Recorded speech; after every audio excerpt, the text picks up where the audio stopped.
వేదిక మీద ఉన్న అలస నాయకులు, ఇక్కడ సాహితీ మిత్రులు, దిగువ ఉన్నటువంటి సాహితీ మిత్రులు, పెద్దలు, కమ్యూనిస్ట్ పార్టీ నాయకులు, అందరికీ నమస్కారం. మిత్రులారా, నేను ఈ సభకు వస్తున్నప్పుడు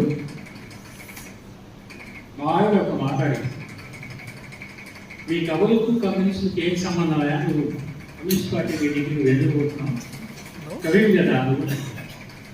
అంతకుముందు గమనిస్తుంది, అది వేరే విషయమే, కానీ ఇది వేరుగా ఉంది. అడిగితే చెప్పాను, పిచ్చిదానా,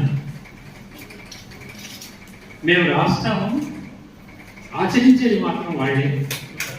కమ్యూనిస్టు కవులంతా రాస్తారు, రాస్తూ ఆచరించేవాడు కొద్దిగా ఉంటారు, రాస్తూ ఆచరణ ప్రయత్నం చేసేవాడు కొద్దిమంది ఉంటారు, అసలు రాసి ఆచరించకుండా వదిలేసేవాడు కూడా ఉంటారు.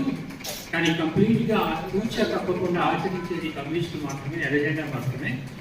రాయటం కంటే ఆచరణ ముఖ్యం. అందుకంటే మాకంటే బలమైన వాడు అందుకని వాడు పిలిచారు కాబట్టి వెళ్తాను వచ్చాను. ఎందుకు తెచ్చున్నారు కవులకు అంటే మనం చెప్పేటోడు వాడు ఆచరించేవాడు, మనం కూడా ఆచరిస్తే ఇంకా పెట్టరు, అది వేరే విషయం.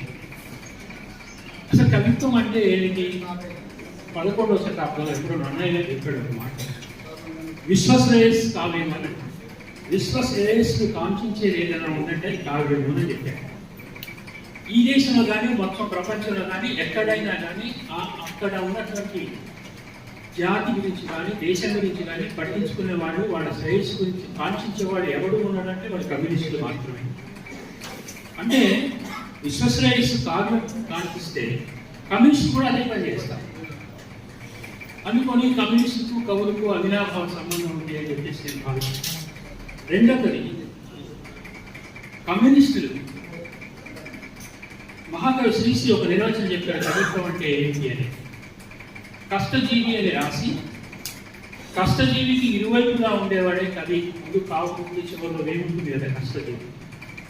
కష్టజీవికి ఇరువైపులా ఉండేవాడు కవి అన్నాడు మహాకవి శ్రీశ్రీ. కానీ ఆ కార్మిక వర్గం నియంతృత్వం కోసం నిరంతరం పోరాడేవాడు కవి.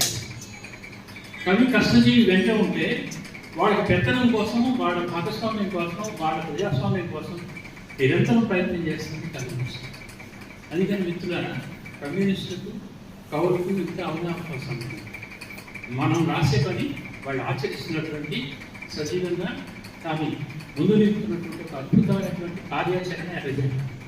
అందుకోసమని కవిత్వం అంటే ఇంకా చాలా ఉంటాయి వేరే విషయం. అసలు కవిత్వం అంటే ముఖ్యమైన నిర్వచనాల నుంచి మాట్లాడతాం. ఇంకొక విషయం ఏంటంటే, కార్ల్ మార్క్స్ ఒక మాట